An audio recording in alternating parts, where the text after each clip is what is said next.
Sebuah penjara yang membuat orang ketakutan. Di dalamnya ternyata di penjara adalah gadis-gadis yang sangat cantik. Tidak hanya bintang kampus yang menangis memohon untuk ditangkap dan dimasukkan ke penjara. Bahkan gadis cantik yang dingin pun secara sukarela mengenakan seragam penjara dan bersedia menjadi anjingmu. Hanya karena ini adalah 20 yang dipenuhi zombie. Dan kamu memiliki tempat berlindung dan makanan tak terbatas di 20. Berhasil mengikat sistem penjara wanita. Silakan pemilik untuk memberi nama penjara. Penjara wanita pap-up. Nama telah berhasil diberikan. Silakan pemilik memilih sebuah bangunan kosong sebagai bangunan utama penjara. Kamu segera mengikat gedung terbengkalai di bawah kakimu. Pengikatan berhasil, fungsi toko dibuka. Sementara itu, di dalam pikiranmu juga muncul gambar 3 dimensi gedung. Tetapi hanya beberapa ruangan yang menyala. Dan untuk membuka kunci dan meningkatkan memerlukan penggunaan kotak kun. Para narapidana wanita yang dipenjara setiap hari dapat menyediakan kun yang sesuai dengan kecantikan mereka. Pengingat hangat, kun coins habis. Tuan rumah akan segera menjadi manusia. Setelah Anda memahami sistem dengan sederhana, mulailah melakukan inspeksi di penjara wanita. Gedung kosong yang sebelumnya sekarang telah berubah menjadi penjara yang sebenarnya. Fasilitas di dalamnya lengkap. Anda memutuskan untuk pergi melihat ruang kepala penjara Anda terlebih dahulu. Saat lift perlahan naik, barang-barang di dalam ruang kepala penjara masih cukup lengkap. Anda melihat keluar jendela tetapi hanya bisa melihat kabut merah yang luas. Dari pengamatan, jarak pandang kurang dari 10 meter. Anda menyipitkan mata melihat kabut merah yang menyelubungi seluruh langit ditambah dengan zombie. Keluar sama saja dengan mencari kematian. Namun untungnya Anda memiliki sistem. Anda membuka kolom karakter Anda. Sipir penjara wanita papa. Peningkatan fisik 12. Orang biasa, 10. Setiap poin meningkat sebesar 100 koin kun. Membangunkan kekuatan super membutuhkan 10.000 koin kun. Selanjutnya adalah berbagai jabatan di dalam penjara. Semua berada dalam status belum ditunjuk. Kemudian Anda membuka pasar level 1. Di dalamnya hanya ada makanan dasar Z. Ketika melihat ada eski dan peluru, Anda merasa senang dan segera mengambilnya. Segera muncul sebuah petunjuk. Semua senjata yang dijual di pasar tidak dapat memberikan kerusakan kepada kepala penjara. Sekarang kamu hanya membuka akses ke kantor di lantai 38. Dapur di lantai 10 dan ruang distribusi di lantai bawah 1. Ruang ganti dan toilet di lantai 1 serta 2 sel penjara. Tempat lainnya perlu dibuka aksesnya. Dalam waktu yang singkat ini, kabut merah telah menenggelamkan seluruh gedung. Bahkan di dalam penjara juga sudah meresap cukup banyak. Prioritas utama sekarang adalah merekrut narapidana wanita secepatnya untuk meningkatkan penjara. Kamu segera mengeluarkan ponsel untuk membuka obrolan grup dan bersiap-siap untuk beriklan. Ding, terdeteksi ada orang asing mendekati penjara. Kamu melihat layar yang terhubung dengan sistem. Di luar pintu ada belasan orang, di antaranya ada 4 wanita muda. Melihat penampilan 2 di antara mereka, hatimu bergetar. Jadi, narapidana perempuan ini bukan datang? Kamu mengambil eski dan menuju pintu. Membuka pintu kecil. Ada yang bisa dibantu? Kamu berkata tanpa ekspresi. Di depan adalah seorang wanita tua berusia lebih dari 60 tahun. Melihat pintu terbuka, ia langsung menyodorkan setengah tubuhnya. Apakah kamu orang dari properti Qiangsheng? Cepat minggir, kami adalah pemilik di sini.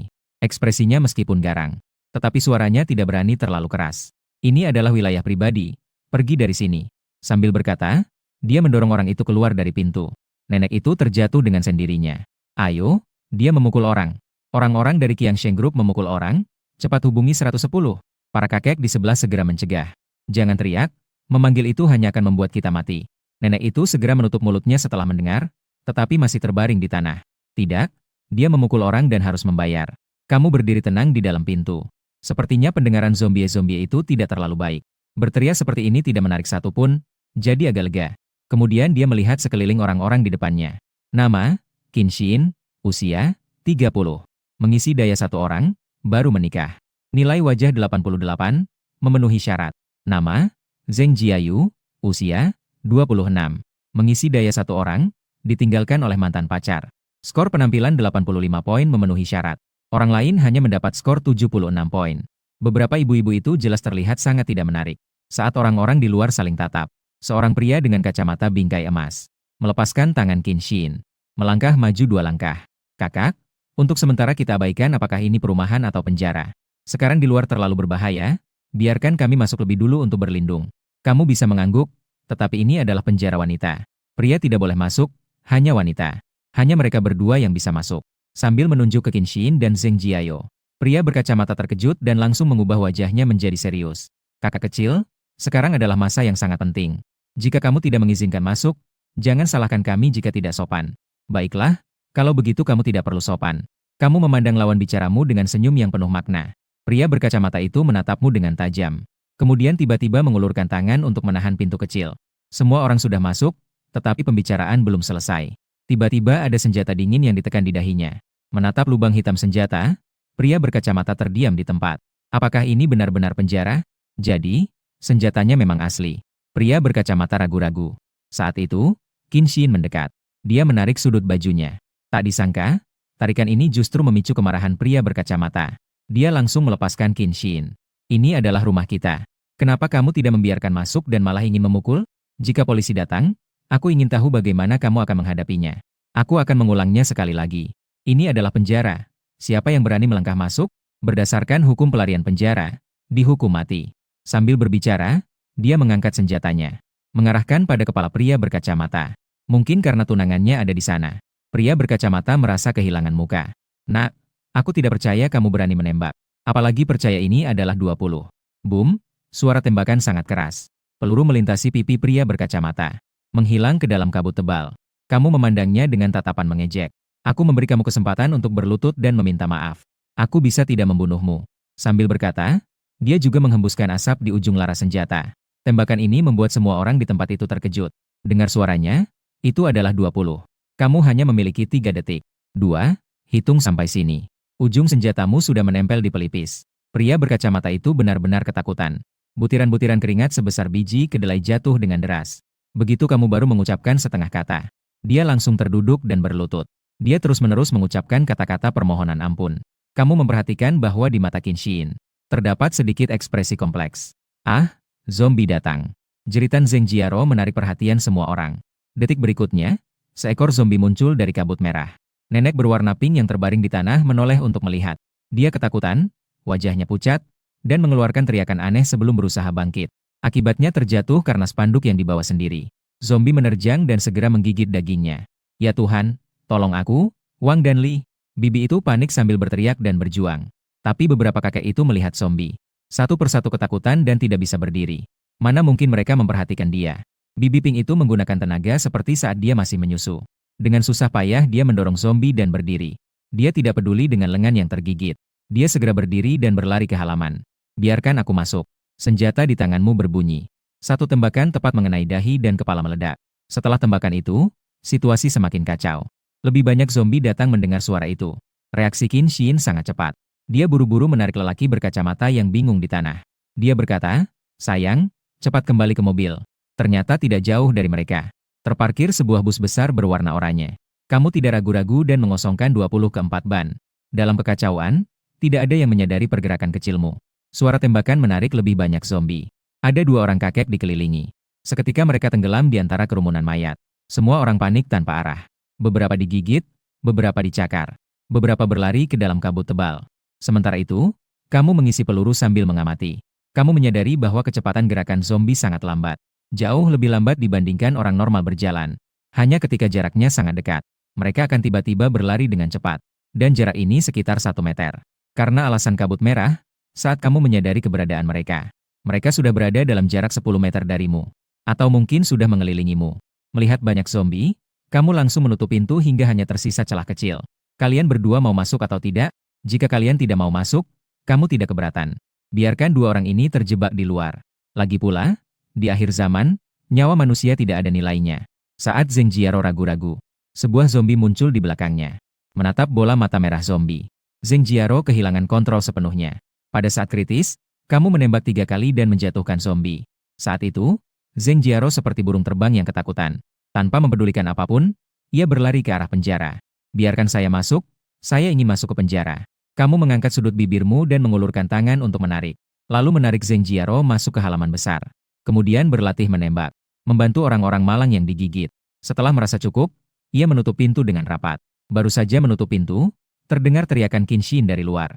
Melihat melalui celah pintu, sekelompok zombie sudah mengelilingi bus. Qin Shin, pria berkacamata, dan beberapa orang lainnya. Dengan panik naik ke dalam mobil. Di belakang kaca jendela adalah wajah cantik Qin Shin yang ketakutan. Kamu menyeringai dingin dan melihat ke arah Zheng Jiaro. Wanita ini menutup matanya. Tanpa sadar, dia berteriak jangan-jangan mendekat. Baiklah, kamu sudah masuk ke penjara. Kamu berkata sambil berjalan mendekat dan menarik lengan wanita itu. Hingga saat itu, Zheng Jiaro baru berani membuka matanya. Setelah melihat segala sesuatu di depannya dengan jelas, dia menatapmu dengan sedikit gugup. Apakah ini benar-benar penjara? Kamu tersenyum, meyakinkannya bahwa dia aman. Tapi kamu harus mendengarkan kata-kataku. Wajah Zheng Jiaro terlihat agak pucat. Dia melihat tubuhmu yang tinggi besar. Dia menggigit bibir bawahnya dan angguk pelan, membawa Zheng Jiaro kembali ke penjara. Sampai di ruang ganti, ada deretan lemari yang menempel di dinding. Di dalam ada 10 set pakaian tahanan beserta sepatu dan kaos kaki yang sesuai. Ini gratis, jika kamu mau membeli, harus mengeluarkan uang. Selain lemari, ada beberapa bangku panjang. Kamu membawa Zheng Jiaro masuk. Menatap tubuhnya yang proporsional, kamu berkata, karena kamu memilih untuk tinggal di penjaraku. Ada beberapa aturan yang harus saya beritahu kamu. Ini adalah penjara wanita. Mulai sekarang, Anda adalah tahanan saya. Dan sebagai tahanan, yang terpenting adalah taat. Jika Anda tidak bisa melakukannya, maka Anda bisa pergi sekarang. Zheng Jiaro cepat-cepat menggeleng dan berkata, jangan biarkan saya pergi, saya akan taat. Anda mengambil satu set pakaian tahanan wanita dari lemari. Sekarang, saya perintahkan untuk mengganti pakaian. Sebagai tahanan, barang pribadi Anda tidak boleh dibawa ke dalam penjara. Sambil berbicara, Anda membuka pakaian tahanan. Ini bukan pakaian tahanan. Ini jelas merupakan pakaian bodysuit V. Jika harus membahas hubungan dengan pakaian tahanan, mungkin hanya tersisa garis-garis biru abu-abu. Bagaimana saya bisa memakainya? Wajah cantik Zheng Jiaro hampir meneteskan air. Pakaian seperti ini bahkan lebih buruk dari 20. Tapi ketika dia melihat eski di pinggangmu, beberapa detik kemudian, dia tetap menerimanya dengan diam. Lalu dia menundukkan kepalanya dan berkata, saya akan mengganti pakaian sekarang. Bisakah kamu keluar sebentar? Kamu benar-benar berkata serius. Tenang saja, saya tidak tertarik melihat kamu berganti pakaian. Tapi saya perlu melihat apakah kamu pernah digigit zombie. Zheng Jiaro hampir menangis. Ini juga selain mantan pacar. Dia melihat pria miliknya sendiri. Dia ingin membantah tetapi tidak dapat menemukan alasan yang tepat. Wajah Zheng Jiaro memerah. Sangat memalukan. Bagaimana jika kamu memanggil petugas penjara wanita? Tidak ada petugas penjara wanita. Sekarang hanya kita berdua di penjara ini. Saya adalah kepala penjara. Kamu adalah narapidana. Setelah 10 menit kamu selesai memeriksa setiap sudut dalam dan luar. Semuanya diperiksa dengan jelas. Terdeteksi narapidana wanita yang sesuai telah terikat. Nama, Zheng Jiaro. Penampilan 85 poin tanpa bonus. Hadiah 85 kuntai setiap hari. Saldo kuntai 10.015. Tingkat kepatuhan 28. Silakan tingkatkan segera. Tingkat kepatuhan ini agak rendah. Ada banyak cara untuk meningkatkan tingkat kepatuhan di penjara. Tetapi semuanya membutuhkan uang, jadi kita harus mencari cara lain. Kemudian kamu membawa Zheng Jiaro ke sel nomor 1. Di sini ada total 10 ranjang susun dengan 20 tempat tidur. Setiap tempat tidur sudah dilengkapi dengan bantal dan selimut. Selain itu, ada juga wastafel. Sebuah toilet jongkok yang sangat sederhana, tidak ada yang lain. Fasilitasnya memang sederhana. Tapi di tengah kiamat zombie ini, memiliki tempat seperti ini sudah bisa dianggap sebagai surga. Ternyata Zheng Jiaro tidak merasa buruk. Sebaliknya, dia malah merasa lega. Karena berbagai tanda di depan menunjukkan bahwa tempat ini memang sebuah penjara. Saat itu, kamu berdiri di belakang dan mengeluarkan eski, dan menempelkannya di tengkuk Zheng Jiaro. Sekarang aku perintahkan kamu untuk tidak berbalik. Tidak boleh bersuara, mengerti? Zheng Jiaro bergetar seluruh tubuhnya. Bahu dan anggota tubuhnya bergetar. Tapi dia tetap berusaha mengontrol dirinya dan mengangguk sedikit. Kamu melanjutkan berkata jika kamu tidak bisa patuh. Aku akan melemparmu sendiri untuk menjadi makanan bagi para zombie itu. Zheng Jiaro semakin bergetar dan mengangguk dengan keras. Pada saat yang sama, kamu menyadari, tingkat kepatuhan wanita ini terlihat oleh mata. Kecepatan yang terlihat sedang meningkat. Z akhirnya berhenti di atas 60. Kamu tersenyum tipis di sudut mulutmu dan kemudian membuka resleting. Setengah jam kemudian, tingkat kepatuhan Zheng Jiaro ternyata mencapai 85. Kamu berdiri dengan sangat puas. Sepanjang waktu, Zheng Jiaro sepenuhnya patuh. Dia tidak berbalik dan tidak bersuara. Dia hanya menutup mulutnya dengan erat. Kamu sudah bisa berbicara.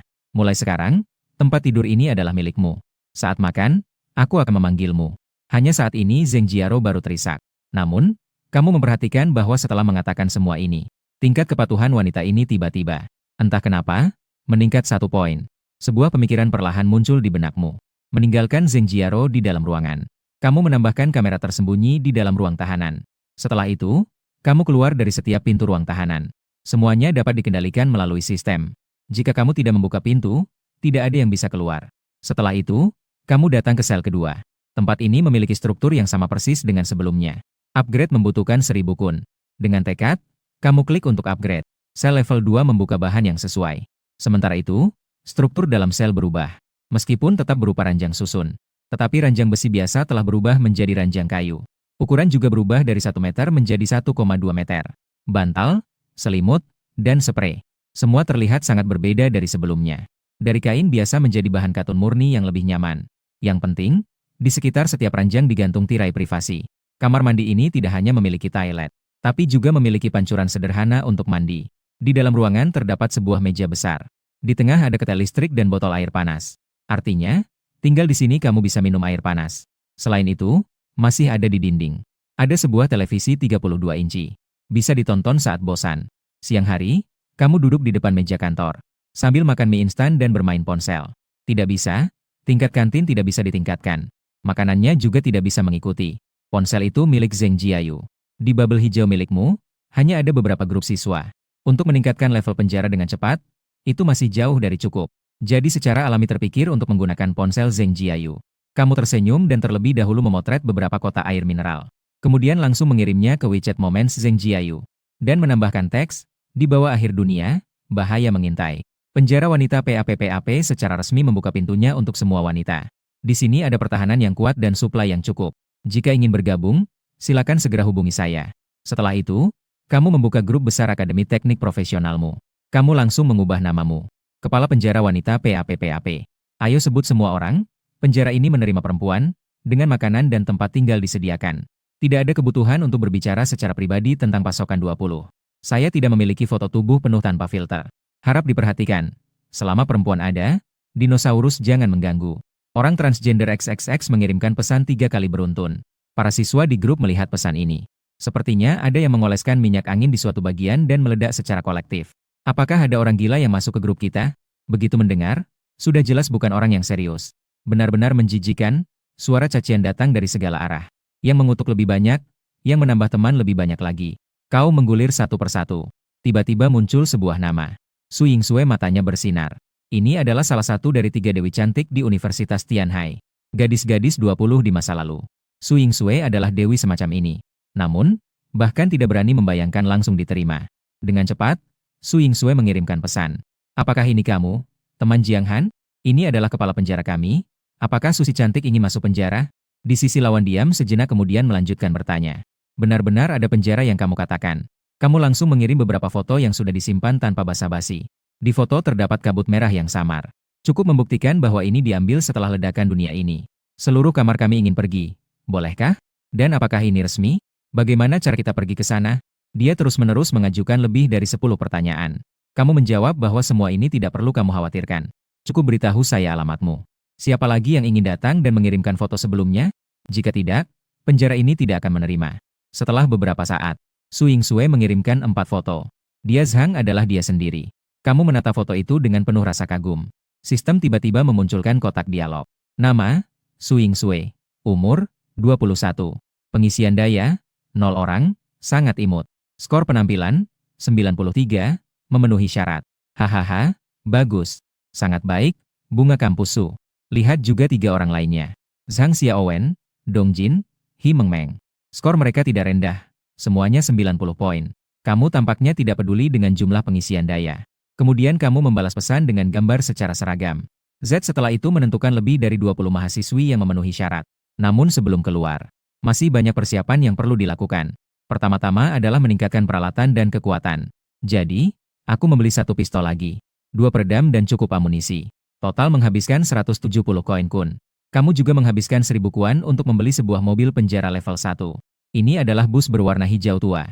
4 ban super besar setinggi setengah orang. Di atas kaca dipasang pelindung di sekelilingnya. Ini dapat secara efektif mencegah invasi zombie. Jika dipadatkan, menarik 50 orang juga bukan masalah. Persoalan senjata dan sarana transportasi sudah selesai. Selanjutnya adalah meningkatkan kekuatan diri sendiri. Setelah penguatan, mulai menambahkan poin. Setiap poin 100 kuan. Kamu langsung menghabiskan 3.800 kuan. Mengubah penguatan menjadi 50. Seketika merasakan arus hangat mengalir di tubuh. Kamu turun dari mobil dan mengambil sepotong batu bata di pinggir jalan. Dengan tangan kanan yang kuat, batu bata itu hancur menjadi serbuk. Selain itu, penglihatan tampaknya juga semakin baik. Pengaruh kabut merah juga semakin kecil. Setelah semua operasi ini, koin kun tinggal 4.000. Namun, semua ini adalah pengeluaran yang harus dilakukan. Dalam dunia akhir zaman, menjaga hidup adalah hal yang paling penting. Namun, setelah merasakan penguatan tubuh, ada semacam perasaan kuat 20. Membawanya saat keluar tidak aman dan bisa mempengaruhi pemikiran normal. Kamu melangkah menuju sel nomor 1 dan setelah membukanya, melihat Zheng Jiayo sedang menatap tangannya dalam kebingungan. Tidak tahu sedang memikirkan apa. Melihat kamu masuk, dia segera berdiri. Dia terlihat agak kebingungan. Halo, kepala penjara itu. Kamu tidak berbicara, hanya diam-diam menatapnya. Wajah Zheng Jiayo tiba-tiba memerah. Kamu melambaikan tangan memberi isyarat agar dia keluar. Zheng Jiayo terkejut, wajahnya tampak sedikit kecewa. 3 orang keluar dari sel nomor 1. Mereka tiba di sel nomor 2 yang dibangun dengan biaya 1000 koin kun.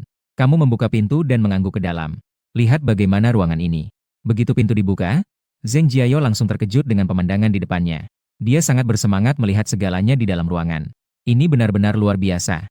Jiang Han, oh bukan, kepala penjara. Bisakah saya tinggal di sini? Saat itu, Zheng Jiayo bahkan merasa seolah dia masuk surga. Kamu berpura-pura seperti sedang berpikir. Yang ini, tergantung pada penampilanmu. Zheng Jiayo hanya sedikit tertegun, lalu langsung mengangguk menyetujui. Sebenarnya, hal seperti ini sulit pada percobaan pertama. Mulai dari percobaan kedua, itu seperti berjalan di tempat yang sudah dikenal. Kali ini, kamu tidak menunjukkan sedikit pun belas kasihan. Sepeda yang tidak ingin dikendarai orang lain, kamu langsung berdiri dan mengayuh. Setelah 1 jam penuh, Zheng Jiayo pingsan karena lelah, baru kamu berhenti. Tingkat kepatuhan pihak lain dalam sistem berubah menjadi 99. Ternyata, cara ini bisa meningkatkan tingkat kepatuhan. Setelah menutup pintu dengan baik, kamu keluar dari sel, naik mobil dan bersiap-siap untuk pergi ke sekolah. Dengan kendali kesadaran, pintu halaman terbuka. Mobil penjara hijau melaju perlahan, langsung menuju Akademi Teknologi dan Kejuruan Tianhai. Sudah berkendara lebih dari 1 jam. Gerbang sekolah yang familiar itu akhirnya muncul dalam pandangan. Mobil penjara besar yang kamu kendarai tidak sedikit pun berhenti. Langsung melintas dari pintu geser otomatis menuju asrama putri. Di jalan, kamu melihat sekelompok anak laki-laki. Ada 7 atau 8 orang yang memegang batang besi dan papan. Sepertinya mereka sedang mencari sumber daya di luar. Beberapa orang ini melihat mobil penjara. Seorang laki-laki berambut pendek di depan berusaha keras melambai. Kamu tentu saja tidak peduli dan menekan gas untuk pergi. Beberapa anak laki-laki di belakang mengejar sebentar. Tapi mereka tidak berani melanjutkan. Tidak lama kemudian, kamu sudah sampai di asrama putri. Beberapa zombie langsung terlempar. Kamu mengelap butir-butir keringat di dahimu. Mengemudi dalam kabut merah memang merupakan suatu siksaan. Melalui jendela mobil, terlihat gedung asrama dikelilingi oleh sekelompok zombie. Kamu membuka jaring pelindung di luar jendela mobil, mengangkat pistol dan menembakkan beberapa peluru. Setelah menghabiskan lebih dari 30 peluru, semua zombie terjatuh. Kamu mengamati situasi sambil mengisi magasin. Saat itu, jendela di lantai 2 dibuka. Apakah ini tim penyelamat resmi? Seorang gadis berponi membuka jendela dan berteriak pelan. Ini adalah mobil penjara wanita papap. Saya hanya bisa membawa 20 orang, yang datang lebih dulu silakan naik. Dan yang jelek, harap jangan mengganggu. Lalu mengirim pesan kepada gadis-gadis yang telah dihubungi sebelumnya. Apakah kamu percaya padaku? Gadis berponi itu berteriak lagi. Penjara wanita papap. Dia pernah melihatnya di grup. Hanya menerima gadis, kan? Awalnya dia ragu apakah akan menghubungi Jiang Han. Tak disangka, mobil penjara sudah sampai di depan asrama. Dia juga tentu tahu apa arti hanya menerima gadis. Tapi dibandingkan dengan bertahan hidup, segalanya sepertinya tidak begitu penting. Kamu mengangkat kepala dan melihat ke atas. Nama, Lu Shuang. Usia, 19 tahun, pengisian daya, 0 orang. Skor penampilan, 86 poin, memenuhi syarat. Kamu memberi jempol padanya. Turunlah, perhatikan situasi di sekitarnya. Jangan sampai membuat keributan terlalu besar. Mendengar itu, Lu Shuang segera menutup jendela. Tak lama kemudian, dia turun dari tangga. Meskipun ada zombie di tangga, tetapi jumlahnya tidak banyak. Selama tidak mendekati mereka, masih bisa keluar. Ketika melihat bus besar membuka pintu belakang, dia sangat bersemangat dan berlari ke depan tanpa menghiraukan apapun. Pada saat itu, seekor zombie muncul di sisi timur lorong. Sepertinya tertarik oleh suara. Dia menoleh dan melihat Lu Shuang. Lu Shuang terkejut. Dia mengeluarkan teriakan. Seketika itu, zombie terkejut sepenuhnya. Zombie itu bergerak menuju Lu Shuang. Betul, tetapi gerakan zombie itu sangat lambat. Dia berjongkok sambil mengangkat senjata di tangannya. 2 tembakan terdengar, dan zombie pun jatuh ke tanah. Namun beberapa zombie muncul dari kabut. Ah, jangan mendekat. Selamatkan aku, Jiang Han, tolong aku. Lu Shuang terus berteriak. Kamu terus menembak satu demi satu. Tak lama kemudian, terbentuklah tumpukan kecil mayat. Ini adalah tahanan wanita yang kamu lihat di sekolah. Harus menunjukkan bahwa mengikuti kamu bisa menjamin keselamatan. Setelah menggunakan 2 magazin, tidak ada zombie yang muncul di koridor. Jangan berbaring, ayo naik ke mobil. Lu Shuang sudah sangat ketakutan dan tubuhnya bergetar hebat. Sampai kamu berteriak untuk ketiga kalinya. Dia baru berani membuka matanya. Aku tidak bisa berdiri. Jiang Ge, Bisakah kamu turun dan membantuku? Lu Shuang berkata dengan gemetar. Tidak, kamu bisa merangkak ke sini. Lu Shuang mengangguk. Dia merangkak perlahan-lahan menuju mobil penjara. Setelah berjuang keras, dia akhirnya berhasil naik ke mobil. Kamu melihat bibirnya yang pecah-pecah. Dari kursi pengemudi, melempar sebotol air mineral. Minumlah, silakan cukup. Melihat air, mata Lu Shuang bersinar. Dia langsung mengambilnya dan meminumnya dengan cepat. Dia sangat haus, jadi dia terburu-buru turun. Sejak ledakan kabut merah, air di pipa ledeng semuanya berubah menjadi merah gelap. Tidak bisa diminum sama sekali. Dan di dalam kabut merah, orang tampaknya sangat haus. Biasanya tidak minum air selama beberapa jam tidak masalah. Tapi sekarang, tidak minum air selama beberapa jam.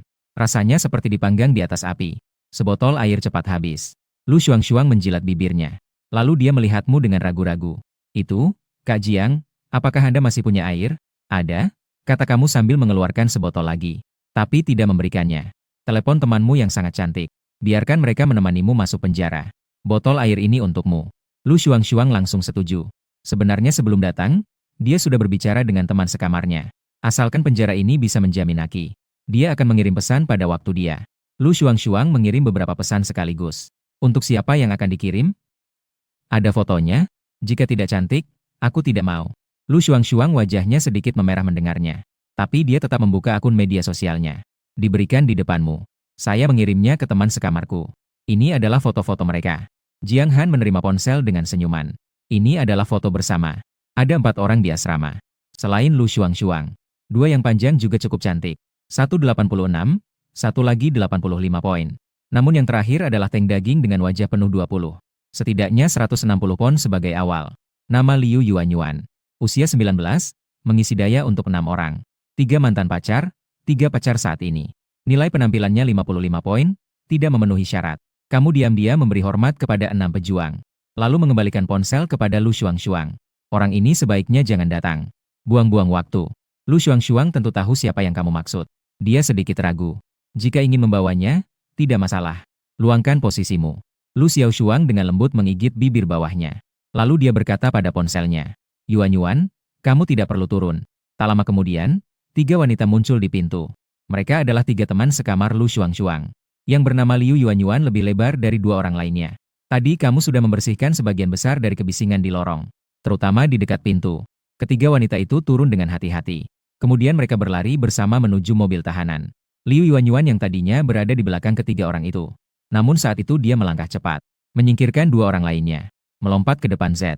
Air, saya ingin minum air. Ketika dia hendak melangkah untuk naik ke mobil. Mengarahkan pistol dingin ke arahnya. Penjara saya tidak menginginkanmu. Pergi menjauh dariku. Liu Yuanyuan terkejut. Kali ini Liu Yuanyuan tidak terima. Kenapa mereka semua bisa naik mobil? Tapi saya tidak bisa. Meskipun penjara itu milikmu. Itu pun tidak bisa membuatku tidak tinggal di sini. Sambil dia menggeram. 2 gadis bertubuh ramping lainnya. Mendorong diri mereka masuk dari celah. Liu Yuanyuan yang panik juga ingin naik. Kamu langsung mengangkat pistol. Mengarahkannya ke kepala gadis itu melalui pagar pelindung. Percaya atau tidak, jika kamu melangkah maju lagi, aku akan membuatmu melihat otakmu sendiri. Kaki Liu Yuanyuan berhenti di udara.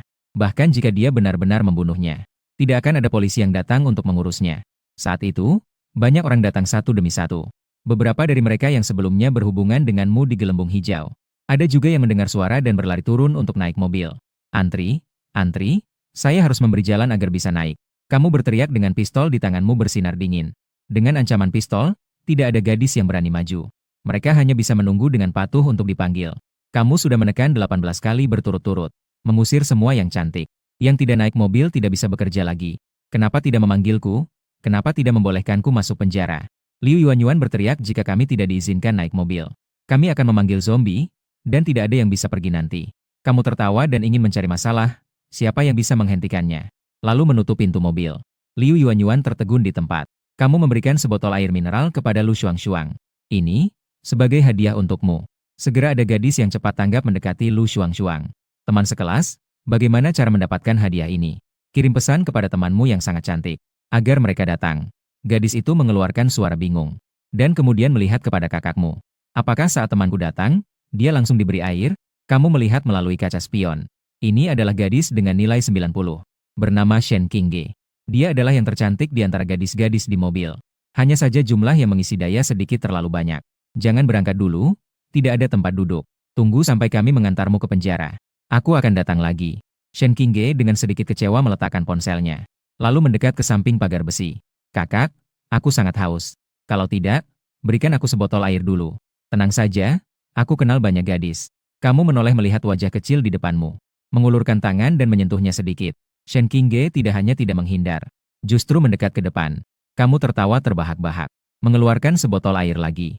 Karena kamu sangat haus, maka silakan minum. Dengan adanya presiden ini, segera, ada gadis-gadis lain yang cepat bereaksi juga datang. Mereka terus memanggil kakak. Kakak, selama kamu ingin menyenangkan dirimu, kamu akan dihargai. Tapi ada beberapa yang lebih malu-malu. Mereka dengan wajah merah tidak mendekat. Sebagian besar adalah gadis-gadis yang tidak terisi daya. Kamu juga tidak memaksakan diri. Setelah membagikan air mineral, kamu mengambil ponsel. Mengirim pesan kepada Su Yingsue. Setelah 1 menit, mobil akan berlalu tanpa menunggu. Di dalam asrama, Su Yingsue melihat ke arah teman-teman sekamarnya. Apakah kalian sudah memutuskan? Apakah kita akan pergi atau tidak? Zhang Xiaowen sedikit ketakutan dan menarik lehernya. Saya selalu merasa bahwa Jiang Han bukan orang baik. Seorang gadis lagi berbicara. Bagaimana jika mereka menipu kita dengan gambar dari internet? Su Yingsue menggelengkan kepala.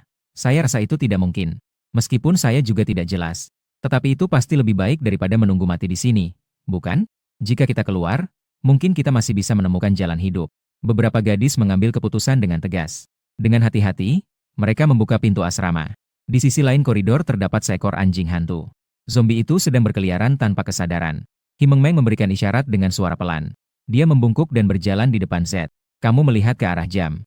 Hanya tersisa 5 detik dari 1 menit yang telah dikatakan. Begitu waktunya tiba, kita akan pergi dengan mobil. Setelah semua, sebagai kepala penjara. Jika dia tidak menepati kata-katanya, siapa yang bisa patuh padanya di masa depan? Melihat ke arah tangga kembali. Sosok Su Yingsue belum muncul. Saat ini, kamu sedang bersiap untuk menghidupkan kendaraan penjara kembali ke penjara. Dengan menggunakan pandangan sudut, tiba-tiba melihat beberapa sosok. Matamu menyipit, itu adalah beberapa pria yang menghentikan mobil sebelumnya. Dan mereka juga memegang senjata di tangan. Nampaknya dengan gelisah, jelas mereka tidak punya niat baik. Kamu mengetuk pintu mobil dan berteriak. Menggunakan pendekatan yang mendekat kematian. Tak disangka, beberapa orang itu malah mempercepat laju menuju pintu mobil. Sorot dingin melintas di matamu. Jika mencari mati, itu bukan salahmu. Kebetulan juga bisa menunjukkan kepada wanita di dalam mobil. Melihat kemampuannya sendiri. Kamu tiba-tiba membuka pintu mobil dengan keras dan melompat dengan langkah cepat. Mengangkat kaki dan menendang pria terdekat 20 meter, tidak tahu hidup atau mati. Tanpa basa-basi, langsung membersihkan 20. Pria berambut pendek yang lebih jauh agak beruntung. 2 kali melintasi pipi tetapi tidak mengenai dia. Melihat rekan yang jatuh di sampingnya, pria berambut pendek itu ketakutan dan berbalik lari. Pandanganmu dingin dan terampil mengganti dengan 20. Mengangkat senjata dan menembak ke arah sosok yang melarikan diri ke dalam kabut merah. Namun, pria berambut pendek menunjukkan gerakan licik. Kamu melihat sosok yang menghilang di dalam kabut merah tanpa mengejarnya. Melainkan memeriksa dengan teliti apa yang ada di tanah. Di kursus akhir zaman, belajar untuk menyelesaikan serangan.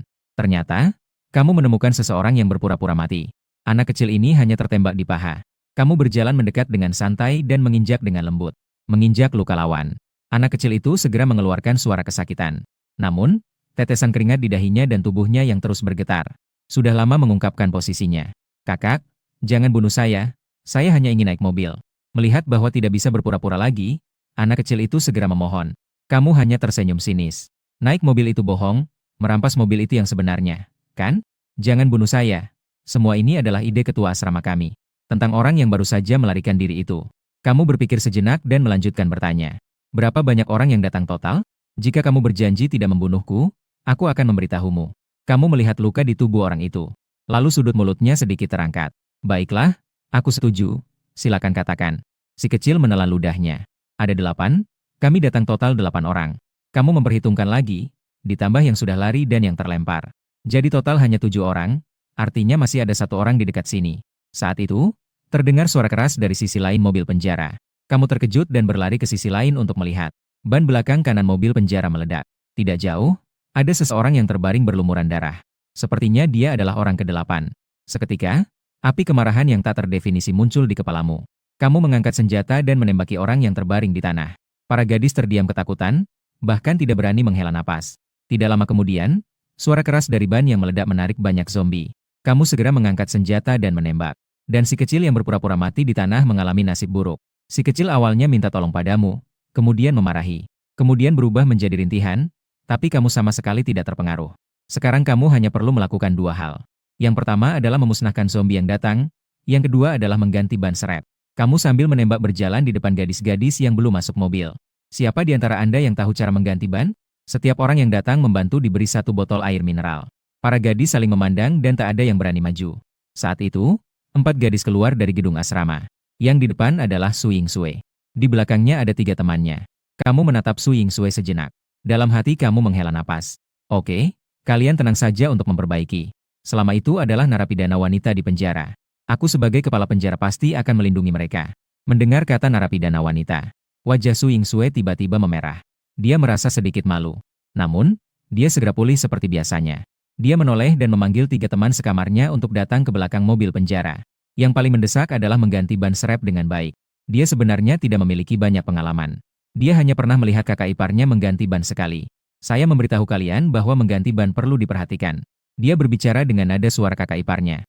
Dia berjalan ke belakang mobil dan langsung terkejut. Kenapa ini begitu besar? Sedangkan kamu berdiri di samping dan melihat, sekaligus membersihkan zombie yang mendekat. Keempat gadis itu berusaha keras. Mereka menghabiskan setidaknya setengah jam untuk mengganti ban cadangan. Selama itu, beberapa zombie juga mendekat.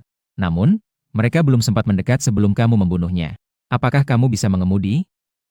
Kamu bertanya kepada Su Yingsue setelah masuk mobil. Meskipun dia agak canggung saat mengganti ban, dia tetap tahu prosesnya. Su Yingsue mengangguk. Keluarga saya memaksa saya untuk mendapatkan SIM segera setelah saya lulus sekolah menengah atas. Mereka bahkan membelikan aku mobil kecil. Jadi sekarang aku sudah memiliki pengalaman mengemudi lebih dari setahun. Kamu mengangguk dalam hati, Su Yingsue ini. Dia memang tahu bagaimana menunjukkan nilainya. Kamu tersenyum dan mengeluarkan beberapa air dan makanan. Keempat wanita itu melihat dan merasa senang sekaligus. Bukan hanya mereka, mata gadis-gadis lain juga terbelalak. Astaga, mereka sebagian besar belum makan sebutir nasi pun. Setelah minum air, rasa lapar semakin kuat. Shen Qingge cepat bereaksi dan segera mendekati pagar. Dia berkata dengan nada manja, "Kakak Jiang, aku juga lapar. Aku ingin makan sosis ham." Saat berbicara, dia sengaja menempelkan kedua. Suezi menempel erat pada pagar. Kamu juga tidak segan-segan mengambil satu genggam. Kemudian dia mengeluarkan sosis besar. Tenang saja semua, sosis hamku. Selama kalian berperilaku baik, kalian bisa makan. Su Yingsue mengerutkan dahi. Merasa sosis di tangannya tidak begitu lezat lagi. 1 jam kemudian, mobil penjara kembali ke pintu penjara. Kamu menemukan bahwa Qin Xin dan rombongannya masih terjebak di dalam bus. Dengan ekspresi menggoda, kamu parkir di samping. Menghadap Qin Xin, kamu berkata, "Sudah siap? Mau ikut aku atau tidak?" Kamu menurunkan jendela mobil dan sengaja minum. Dia menyesap air mineral di tangannya. Setelah sehari yang melelahkan, di dalam mobil, suasana orang-orang tidak begitu baik. Saat itu melihat seseorang datang, hampir-hampir mau menangis karena terharu. Hanya satu orang yang berbeda. Pria berkacamata, wajahnya terdistorsi karena marah. Baru saja mengeluarkan 2 kalimat kebanggaan. Mulutnya tertutup oleh laras senjatamu yang gelap. Qin Xin justru wajahnya pucat. Perlahan-lahan menggenggam tangan pria berkacamata. "Apakah suamiku bisa ikut?" Kamu menggelengkan kepala. "Tentu saja tidak bisa, tapi jika kamu bersedia pergi denganku, aku bisa memberikan setiap orang di dalam mobil 1 botol air mineral ditambah sedikit makanan." Setelah berkata demikian, para kakek dan nenek di dalam mobil serentak menoleh. Dengan tatapan hangat menuju pasangan muda itu. Di dalam mobil hanya tersisa 7 botol air, cukup untuk bertahan 1 malam lagi. Wajah pria berkacamata memerah. Dia ingin meledak. Tetapi karena kebenaran di tanganmu, dia tidak berani meledak. Kamu tersenyum dan berkata, "Jika kamu sudah mengerti, kapan saja hubungi aku melalui ponsel Zheng Jiaro. Itu saja." Setelah itu, dia menginjak gas dan pergi jauh. Sampai saat itu, pria berkacamata baru saja memukul kursi dengan keras. Sialan ini sudah terlalu berani menindas orang. Kakek dan nenek di samping mendengarkan teriakannya. Mereka saling memandang, kemudian seorang kakek botak melangkah maju dan berkata, "Xiao Kun, sebenarnya aku rasa, jika kamu benar-benar mencintai istrimu, maka kamu harus mencari tempat yang baik untuknya." Pria berkacamata bernama Ruan Kun. Sejak beberapa tahun lalu, seseorang bernama Kun Kun menjadi terkenal karena menyanyi, menari, rap, dan basket. Dia mulai membenci namanya sendiri. Ruan Kun melihat kakek botak dengan ekspresi marah. Kakek itu terkejut dengan tatapan Ruan Kun yang garang. Dia bergumam pelan, "Setiap hutang ada yang bertanggung jawab. Kenapa kamu melampiaskan kemarahanmu padaku?" Seorang teman tua berusia 69 tahun, Ruan Kun merasa tidak bisa mengangkat wajahnya. Dengan suara dingin, dia mengeluarkan ponselnya dan menghubungi sebuah nomor. Tak lama kemudian, terdengar suara dari telepon. Suara seorang pria yang kasar. Ruan Kun segera mengubah ekspresi wajahnya menjadi senyum. "Yao Ge, ini aku, Xiao Kun." yaitu yang meminta Anda untuk mengembalikan uang. Pihak sana baru teringat. Oh, saya tahu, itu karena istrinya sangat cantik. Sepertinya nama suaranya seperti itu, kan? Wajah Ruan Kun agak canggung. Ya, namanya Qin Xin, saya suaminya. Saya menelepon Anda untuk memberitahu Anda sebuah informasi. Qin Xin yang duduk di samping mendengar telepon ini. Dia melihat Ruan Kun dengan terkejut. Suamiku, kamu. Tapi belum sempat menyelesaikan kalimatnya, sudah dihentikan oleh Ruan Kun yang gelisah. Lalu dia menjelaskan tentang penjara wanita. Situasi tersebut dijelaskan dengan berlebihan. Qin Xin semakin mendengar semakin terkejut. Dia melihat suaminya yang tersenyum penuh meminta maaf sambil menjelaskan situasinya kepada Yao. Hanya merasakan punggungnya dingin. Sekelompok orang itu biasanya terbiasa menindas pria dan wanita. Apalagi sekarang, ini jelas membuatnya terjebak di antara serigala. Ah, baiklah, baiklah. Ruan Kun mengangguk hormat dan menutup telepon. Saat dia mengangkat kepala, wajahnya menunjukkan kebanggaan yang luar biasa. Yongge sudah bilang bahwa malam ini dia akan mengirim orang ke sini. Anak ini tidak akan sombong untuk waktu yang lama. Dan dia juga bisa membawa makanan untuk kita. Ruan Kun berkata dengan bangga. Dua ibu lainnya langsung mendekat saat mendengar itu. Kakek dan nenek semua mengakui kesalahan mereka dan berusaha memperbaiki. Mereka dengan cepat membungkuk dan meminta maaf. Qin Xin menunduk sambil melihat ponselnya. Dia sangat khawatir. Orang botak itu jauh lebih berani daripada yang di dalam. Apapun, warden itu 10 kali lebih jahat. Z, setidaknya warden itu masih bisa diajak bicara. Lihat foto-foto di akun WeChat Zheng Jiaro. Kesehatan Aki baik, makanan juga enak. Dan tidak perlu berpikir tentang apa yang akan dilakukan oleh si botak. Di penjara sini, kamu suruh Lu Shuang untuk menyita 26 ponsel gadis. Membawa mereka ke ruang ganti untuk mengganti pakaian. Begitu masuk ruang ganti, kamu tetap seperti biasanya. Memeriksa tubuh narapidana dengan teliti. Tentu saja para gadis menolak. Namun setelah kamu mengucapkan kalimat, jika tidak kooperatif, keluar saja. Shen Qingge menggigit bibirnya dan melepas jaketnya. Segera diikuti oleh Lu Shuang. Setelah ada yang pertama, pasti akan ada yang kedua. Sampai akhirnya hanya ada Su Yingsui dan 3 gadis lainnya. Maka, di ruangan itu terbentuklah pemandangan seperti ini. 22 orang dengan tangan melipat di dada dan 4 orang yang berpakaian. Kamu juga tidak membuang waktu dan langsung membuka pintu besar. Saya melakukan ini juga demi mempertimbangkan Aki, kesehatan mental, semua orang. Jika kalian tidak melakukan seperti yang diminta, silakan keluar. Su Yingsui mengernyitkan dahi. Teman sekelas Jiang, jangan berbicara seolah-olah itu sangat luhur. Sebenarnya saya sangat jelas tentang apa yang kamu pikirkan dalam hati. Lagi pula setelah digigit zombie. Dalam waktu kurang dari 10 menit akan terinfeksi. Jika benar-benar digigit, itu sudah lama terjadi. Matamu melirik ke 22 gadis itu bolak-balik. Z kemudian berkata dengan serius. Bagaimana kamu tahu tidak ada pengecualian? Tidak takut 10.000? Yang ditakutkan adalah 1 dalam sejuta. Su Yingsui mendengus benci dan mengucapkan, mesum. Kalau tidak, panggil seorang polisi wanita ke sini. Maaf, penjara ini baru saja dibangun. Belum ada polisi wanita? Saat mengatakan ini kamu memukul kepalamu. Oh ya? Sekarang saya resmi memberitahukan kalian. Penjara wanita sedang membuka lowongan untuk polisi wanita. Siapa saja yang memenuhi syarat bisa mendaftar, dengan tunjangan yang baik. Para wanita langsung mengangkat tangan mereka setelah mendengar itu. Cerita bagus, Jiangge, syarat apa yang harus saya penuhi untuk mendaftar? Mata Su Yingsui juga bersinar. Kamu segera mengatakan bahwa ingin mendaftar sebagai polisi penjara. Hal ini harus melewati pemeriksaan. Kamu? Su Yingsui baru saja ingin marah. Zhang Xiaowen menariknya dari belakang. Yingsui sudah tidak apa-apa, di bawah atap orang harus merendahkan kepala. Setelah itu, Su Yingsui hanya bisa memaksa diri untuk membiarkanmu memeriksa. Kamu bersikap serius dan bertanggung jawab. Pemeriksaan dilakukan dengan sangat teliti, tidak ada satu sudut pun yang terlewat. Sudah berlalu setengah jam melihat. Detak jantungmu semakin cepat, tekanan darahmu meningkat. Baiklah, sekarang ganti pakaian. Saya akan membawa kalian untuk mengunjungi sel penjara. Su Yingsui cepat-cepat mengambil pakaian, setelah melihat dengan jelas wajahnya memerah. Apa bedanya dengan pakaian itu? Bolehkah saya 20? Su Yingsui hampir menangis. Kamu mengangguk? Tentu saja bisa. Saya tidak pernah memaksa orang lain. Namun, penjara memiliki peraturan. Entah pakai pakaian tahanan, atau tidak pakai apa-apa, silakan pikirkan sendiri. Su Yingsui mendengus sedikit dan hanya bisa berkata, ambilkan, saya akan pakai.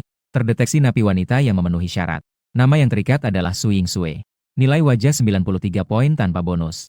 Setiap hari mendapatkan 93 kain. Tingkat kepatuhan 5, harap segera tingkatkan. Sial, wanita ini cukup sulit untuk dijinakkan. Terdeteksi wanita narapidana yang memenuhi syarat. Sudah terikat nama Shen Qingge. Nilai wajah 90 poin tanpa bonus. Setiap hari mendapatkan 90 kain. Tingkat kepatuhan 65, harap terus tingkatkan. 26 wanita total mendapatkan 2.265. Saldo sekarang mencapai 6.630. Dengan kecepatan ini, dalam 2 hari bisa membeli kekuatan. Tentu saja ini hanya permulaan, akan ada lebih banyak lagi. Kamu membawa mereka ke sel tingkat 2 tempat Zheng Jiayo berada. Zheng Jiayo sedang minum air panas sambil menonton TV. Mendengar suara, dia segera bangkit dan pergi ke pintu untuk menyambut. Namun tiba-tiba dia menyadari bahwa kamu tidak sendirian. Di belakangmu ada lebih dari 20 gadis lainnya. Dalam sekejap, dia hanya merasa sangat tersakiti. Tingkat kepatuhan berkurang 10. Tapi kamu tidak akan peduli. Hal seperti ini hanya bisa Zheng Jiayo hadapi sendiri. Melihat bahwa di dalamnya masih ada orang yang tinggal. Para gadis sedikit terkejut. 26 pasang mata secara bersamaan mengamati Zheng Jiaro. Setelah mengamati, tatapan mereka semua menunjukkan permusuhan. Zheng Jiaro secara alami merasakannya. Dia sedikit tertegun menatap para mahasiswi ini. Dalam hati menghitung kelebihan dan kekurangan dirinya. Jiaro, perkenalkan lingkungan kepada teman-teman sesama narapidana yang baru. Suaramu membuat para wanita kembali sadar. Zheng Jiaro tegakkan punggungnya. Kalian semua memanggilnya Jiaro. Ini membuat harapan dalam hatinya kembali menyala. Lagi pula, dirinya adalah seorang narapidana wanita. Dia membersihkan tenggorokannya 2 kali dan mulai memperkenalkan. Setelah selesai memperkenalkan, kamu berkata, tempat ini adalah sel tingkat 2. Untuk tinggal di sini, harus mendapatkan persetujuanku. Selanjutnya aku akan membawa kalian ke sel tingkat 1. Mungkin akan ada sedikit perbedaan dengan sini. Namun tenang saja, selama kalian mau berusaha, sel tingkat 2 bukanlah. Para gadis saling tatap. Hanya Zheng Jiaro yang tahu apa yang kamu maksud.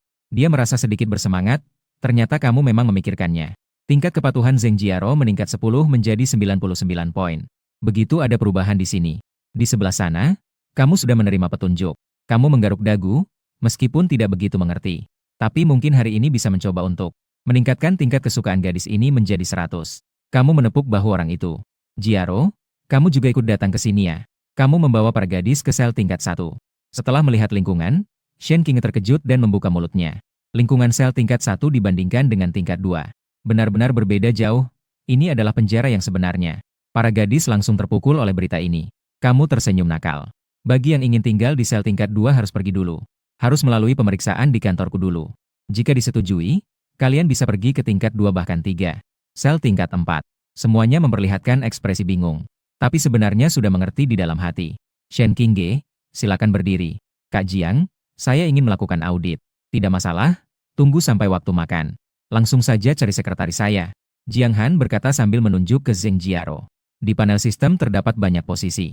Posisi Z yang tinggi adalah wakil direktur penjara. Selain itu ada sekretaris, asisten, petugas penjara, dan lain-lain. Jika wanita semakin banyak, tidak mungkin semua urusan dikerjakan sendiri, kan? Jadi, di tahap ini, biarkan Zheng Jiaro membantu kamu menangani hal-hal kecil ini. Tiba-tiba mendengar dirinya menjadi sekretaris, Zheng Jiaro. Hatiku terasa manis. Tingkat kepatuhan meningkat 1 menjadi 100. Hadiah dasar Pak Pak Coin digandakan. Napi wanita ini tinggal di sel tingkat 2. Koefisien hadiah berubah menjadi 2,2. Mulai besok, hadiah harian Pak Pak adalah 187. Melihat petunjuk yang terus muncul di kepala, kamu perlahan mulai memahami mekanisme sistem penjara. Untuk meningkatkan ke sel tingkat 3 membutuhkan 1000 Pak Pak. Dapat menampung 20 narapidana wanita.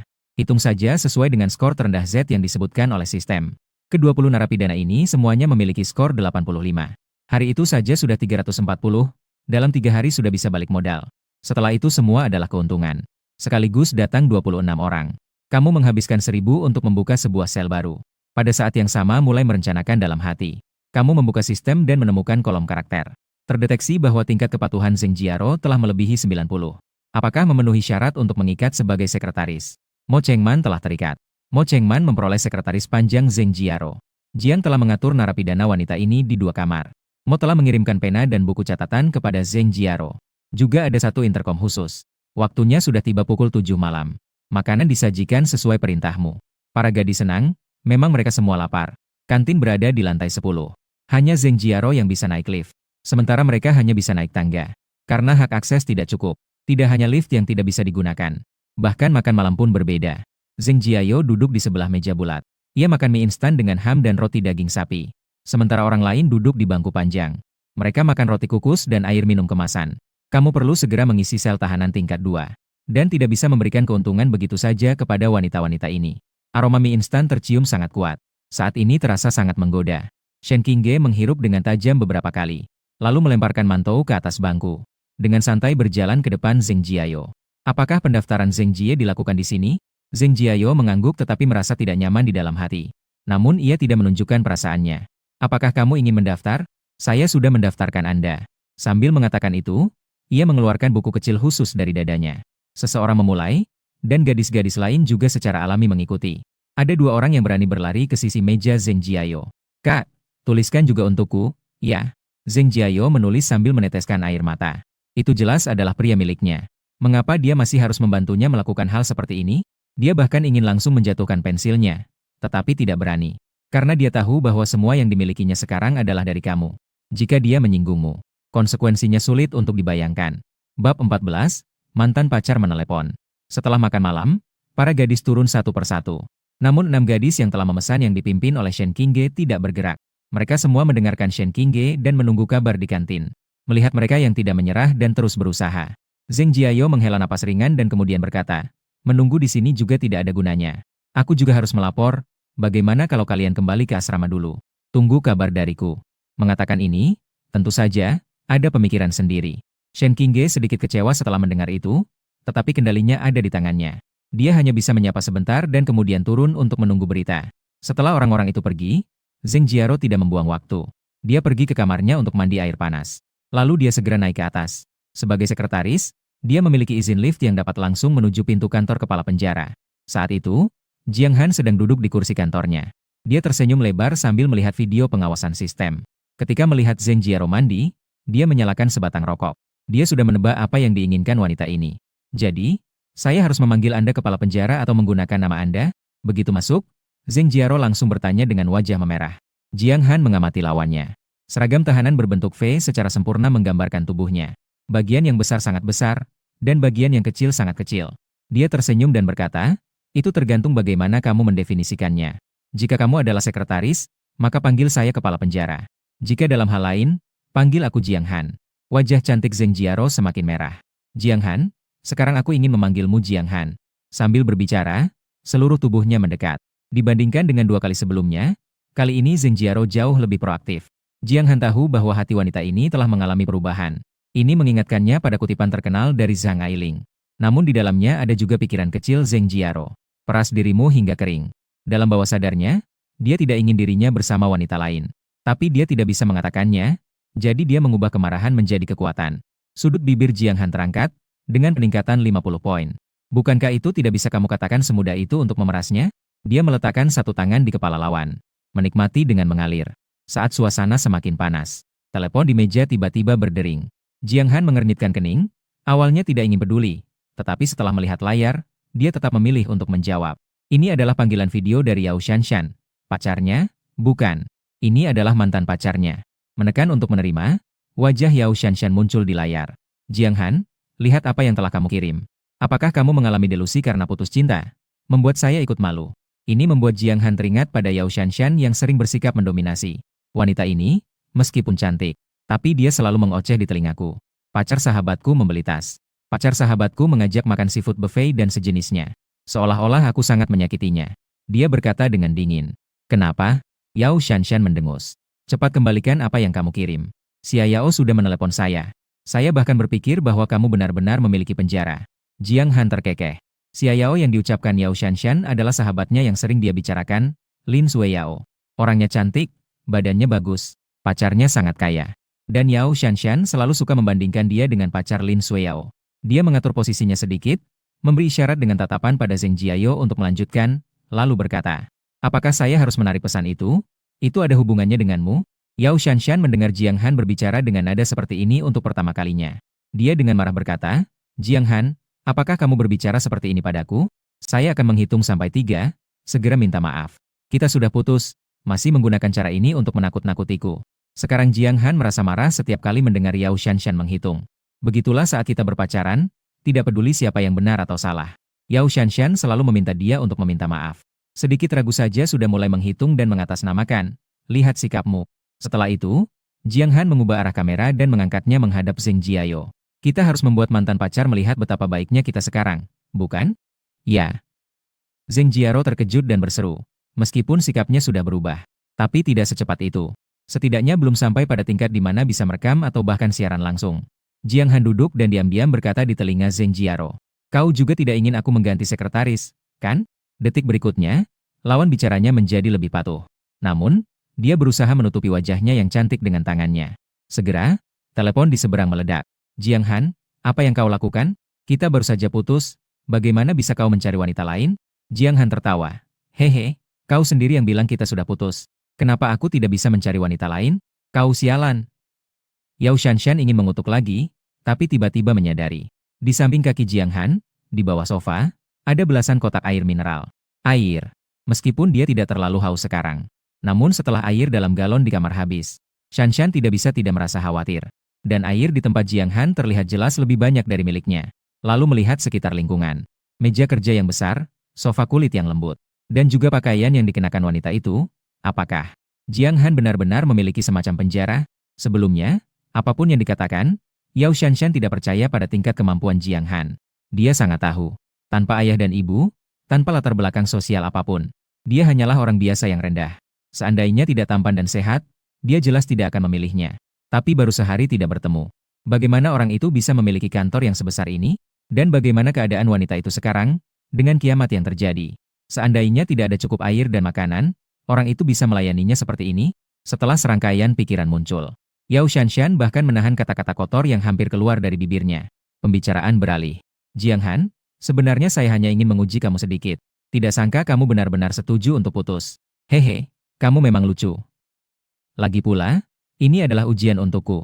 Jadi, saya tanya, kamu sekarang di mana? Dia sudah melihat dari video bahwa Yao Shanshan tidak berada di asrama. Karena dia sedang duduk di toilet, ini adalah hotel. Yao Shanshan langsung terdiam, tetapi dia segera bereaksi. Saya di hotel, lalu apa? Bukankah saya terlalu sedih dan mabuk semalam? Lalu, saya diantar oleh seorang teman ke hotel, kan? Jiang Han menambahkan. Yao Shanshan terkejut. Omong kosong. Saya datang seorang diri, di sini hanya ada saya. Saat itu, pintu toilet tiba-tiba terbuka. Sayang, kamu sedang melakukan apa? Itu adalah suara pria yang bergetar. Yao Shanshan segera menutupi ponselnya. Sayang, aku sedang menelepon temanku. Pria itu mengangguk. Suaranya dipenuhi dengan rasa malas dan ketidakberdayaan setelah melepaskan. Pria memang seperti itu. Setelah meluapkan emosi, seolah segalanya tidak lagi penting. Hahaha, Jiang Han tertawa mengejek di telepon. Yao Shanshan. Sekarang kamu tidak punya yang bisa dikatakan, kan? Namun, wanita ini masih saja percaya diri. Wajah cantik yang penuh makeup Zhang muncul kembali di layar. Jiang Han, kamu tidak benar-benar berpikir bahwa aku telah melakukan sesuatu yang menyakitimu, kan? Sudahlah, sudah cukup. Jangan buang-buang waktuku. Setelah Jiang Han selesai berbicara, dia mulai menikmati sendiri. Dia sudah siap untuk meledak. Yao Shanshan masih mengulangi kebohongan. HHM, yang benar tidak takut pada bayangan yang miring. Jika kamu harus berpikir seperti itu, aku tidak bisa berbuat apa-apa. Kamu itu bagus di mana-mana, hanya saja hatimu terlalu kecil. Bab 15, Penjualan yang haus. Setelah menutup telepon, Jiang Han menepuk kepala Zheng Jiao. Ini dianggap sebagai penghargaan untuknya. Zheng Jiao sangat merasa tertekan. Bagaimana pria ini bisa berbuat seperti ini padanya? Sambil menelepon mantan pacarnya. Dia bahkan tidak pernah memikirkan. Zheng Jiao dengan penuh rasa tidak berdaya membuka buku catatannya. Nah, masih ada begitu banyak wanita yang antre. Terserah kamu bagaimana menghadapinya. Jiang Han mendengar ketidakpuasan dalam nada suara lawan bicaranya. Dia mengeluarkan tablet yang baru saja dibelinya. 50 koin papa. Dan juga satu set pakaian OL rok pendek, setelan standar untuk wanita karir modern. 5 koin papa. Tadi kamu tampil sangat baik, ini sebagai hadiah untukmu, sebagai sekretaris. Yang dikenakan sama dengan orang lain juga tidak cocok. Mulai sekarang, pakailah rok ini saat bekerja. Baju tahanan memang lebih menggoda, tetapi jika terlalu sering dilihat, bisa jadi mati rasa. Lebih baik jika ada banyak variasi. Dia melanjutkan, dan juga tablet ini. Kamu bisa menggunakan benda ini untuk membantuku mengelola. Saat tidak ada kerjaan, kamu juga bisa bermain game kecil di dalamnya. Dia sudah membeli tablet itu, tetapi tidak memberikannya kepada Zheng Jiao pada waktunya. Sebaliknya, dia terlebih dahulu melakukan penelitian. Akhirnya, dia sampai pada kesimpulan. Tablet yang dijual di mall memiliki sistem operasi khusus. Tidak dapat terhubung dengan tempat lain. Fungsi utama dari tablet ini adalah untuk mengelola narapidana wanita yang ada. Saat ini ada 27 orang yang nama dan usianya tercatat di dalam. Kecantikan, dan lain-lain. Termasuk hak akses mereka, seperti apakah mereka bisa menggunakan lift. Apakah mereka bisa masuk ke kantin, namun hak akses tidak dapat diubah, hanya dapat dilihat. Kontrol akhir masih berada di tangan Jiang Han. Selain itu, ada data ukuran tubuh narapidana wanita. Diperlukan pengukuran kemudian untuk dimasukkan. Bahkan ada jumlah kunjungan, yang juga perlu diisi oleh sekretaris kemudian. Selain itu, Ada fungsi pemutaran TV dan permainan. Ini mirip dengan tablet yang umum digunakan saat ini. Zheng Jiayo sangat senang ketika melihatnya. Ini tanpa ragu merupakan pengakuan terhadap identitasnya. Dia pernah memikirkan tentang wanita-wanita itu, Shen Qingge. Tidak lama lagi, dia akan tinggal bersamanya. Dengan ini, dia masih unggul di atas mereka. Dia mendekat dan mencium Jiang Han dengan berat. Terima kasih. Kali ini dia juga tidak canggung. Di depan Jiang Han, dia mulai mengganti pakaian. Atasan adalah kemeja putih yang pas badan, dengan potongan yang rapi. Bawahannya adalah rok pendek hitam yang ketat, sangat praktis. Dipadukan dengan sepasang kaki panjang berkulit hitam, sangat menyenangkan untuk dilihat. Saya akan memanggil seseorang untukmu. Zheng Jiaro berputar 2 kali di tempat. Kemudian dia berkata dengan patuh. Jiang Han menghela napas, ternyata, semua wanita memiliki sindrom Stockholm. Selama menunggu, Jiang Han mulai mempertimbangkan pilihan juru masak. Dia sudah melihat melalui sistem bahwa kantin tingkat 1 bisa menyediakan 1 juru masak. Sambil membuka akses untuk beras, tepung putih, dan 10 jenis sayuran. Memasak beberapa hidangan rumahan yang sederhana sudah cukup. Dan juga bisa menghemat kupon untuk kencan. Misalnya sekarang, mantou yang paling murah. Di pusat perbelanjaan, harganya 1 yuan untuk 10 biji. Tapi satu kantong tepung 50 kg hanya 2 yuan. Tepung 50 kg bisa dikukus berapa banyak mantou. Tak lama, Shen Qingge dibawa naik ke lantai oleh Zheng Jiayo. Sampai sekarang, dia tidak perlu banyak bicara. Yang mau datang. Semuanya sudah mempersiapkan diri secara mental, datang langsung ke pokok masalah. 1 jam berlalu, Jiang Han berbaring di sofa dengan segar, wajah Shen Qingge memerah. Menggenggam salah satu kakinya. Di atas meja ada teh yang baru diseduh oleh Zheng Jiayo. Saat mengantarkan air, dia sudah memberitahu Zheng Jiayo agar Shen Qingge pindah ke penjara tingkat 2 malam ini. Menikmati perlakuan yang sama. Setelah pemeriksaan politik, manfaatnya harus langsung terlihat. Dengan demikian, koefisien penghargaan Shen Qingge yang mendapat 90 poin mencapai 1,2, yaitu 108 yuan per hari. Jiang Han tidak memanggil orang lain lagi. Pertama, dia sudah lelah, dia ingin menikmati, bukan melayani. Kedua, dia juga perlu menjual dengan keinginan, dia harus membuat para wanita tahu. Bukan berarti mendaftar langsung bisa mendapatkan perhatian. Harus tergantung pada suasana hatiku, jadi cepat daftar, cepat antri. Pukul 12 malam. Jiang Han berbaring sendirian di tempat tidur, sedang menentukan target berikutnya. Ding, hadiah hari ini telah diberikan, total 2.470 kain papap, saldo 7.910. Seiring meningkatnya nilai Zheng Jiayo dan Shen Qingge. Setiap hari, hadiah dari pasar papap juga meningkat. Dengan kecepatan ini, besok dia sudah bisa bangkit dengan kemampuan istimewanya. Dengan harapan akan masa depan yang indah, ia perlahan tertidur, tapi dia tidak tahu. Di sebuah gedung pusat kelompok Yangsheng yang berjarak 15 km darinya. Sebuah mobil Land Rover sedang menuju ke arahnya dengan 5 van. Pintu halaman terbuka. Sebuah Land Rover hitam yang dilengkapi dengan jaring pelindung dan bumper. Dalam kabut yang tebal, perlahan-lahan berangkat. Satu injakan pada gas menghancurkan zombie yang menghalangi pintu. Secara paksa menciptakan jalan darah. Di kursi belakang Land Rover, seorang pria botak. Pria parubaya yang terlihat kejam itu bersandar tanpa ekspresi di kursi, beristirahat. Dia adalah Gung Tu Yeng. Brother Yeng. Di luar begitu berbahaya. Mengapa harus menghadapi seorang anak kecil? Seharusnya bawa begitu banyak orang? Sopir itu menoleh dan bertanya. Apa yang kamu tahu? Goblok? Sopir itu segera tersenyum canggung. Iya, Brother Yeng, jangan marah, saya hanya bertanya. Gung Tu Yeng tidak menghiraukannya dan terus menutup mata untuk beristirahat. Namun, di dalam pikirannya, dia memikirkan hal lain. Baru kemarin, seluruh kota Tianhai tiba-tiba meledak dengan zombie dan kabut. Untungnya, gerakan zombie itu lambat, ditambah lagi ketua dewan memimpin dengan baik. Ratusan saudara di bawahnya bekerja sama dengan penuh semangat. Ini baru membersihkan zombie di seluruh kelompok. Saat senja, dia menerima berita dari Ruan Kun. Sementara itu, ada juga foto yang diambil dengan ponsel, dinding tinggi, gerbang besar, kendaraan lapis baja dan satu truk penuh mahasiswi. Ada juga makanan dan air. Semua ini menunjukkan bahwa seseorang telah menduduki kawasan Xinghe International dan telah diubah menjadi tempat yang sangat cocok untuk bertahan hidup di akhir zaman. Bahkan sangat mungkin ada banyak persediaan. Ini adalah hal yang tidak mungkin. Jadi, dia segera melaporkan kepada Gao Lauda. Gao Lauda, pemimpin sejati dari kelompok Yangsheng, sosok yang mengendalikan Tianhai City. Dia juga adalah orang yang paling dia kagumi dalam hidupnya, tanpa terkecuali. Menurut informasi yang diterima Gao Lauda secara pribadi dari pejabat, petinggi resmi termasuk beberapa konglomerat besar. Mereka sudah mengetahui datangnya akhir zaman sebelumnya. Beberapa orang sudah mulai diam-diam menimbun persediaan dan membangun tempat perlindungan. Apakah seseorang mengincar gedung Xinghe International saat dia tidak mengetahui? Juga membangun sebuah tempat perlindungan. Lagi pula, mereka sudah sebulan tidak ke sana. Jadi, Bos Gao segera memutuskan untuk mengirim Gung Tu Yeng pada malam hari untuk menyelidiki kebenarannya. Jika benar ada yang merenovasi Singhe International, maka mereka harus merebutnya. Menggunakan ini sebagai basis untuk membangun kekuatan milik kelompok Qiangsheng. Gung Tuyeng mengeluarkan sebatang cerutu dan menyalakannya. Aroma lembut menyebar di dalam mobil. Dia menyentuh pistol di pinggangnya dan merasa sedikit tenang. Mobil melaju perlahan, jika tidak sangat familiar dengan medan, tidak mungkin bisa menemukan jalan. 15 km, mereka mengemudikan selama 4 jam penuh. Sampai pukul 4 pagi, mereka akhirnya tiba di depan bus Ruan Kun. Yenge, sudah sampai, kata sopir. Dia mengelap keringat di dahi. Sungguh sulit untuk mengemudikan, kabut malam sepertinya semakin tebal. Jika tidak karena familiar dengan medan, mereka sudah tersesat sejak lama. Guang Taoyong mengeluarkan radio walkie-talkie dan mulai mengatur.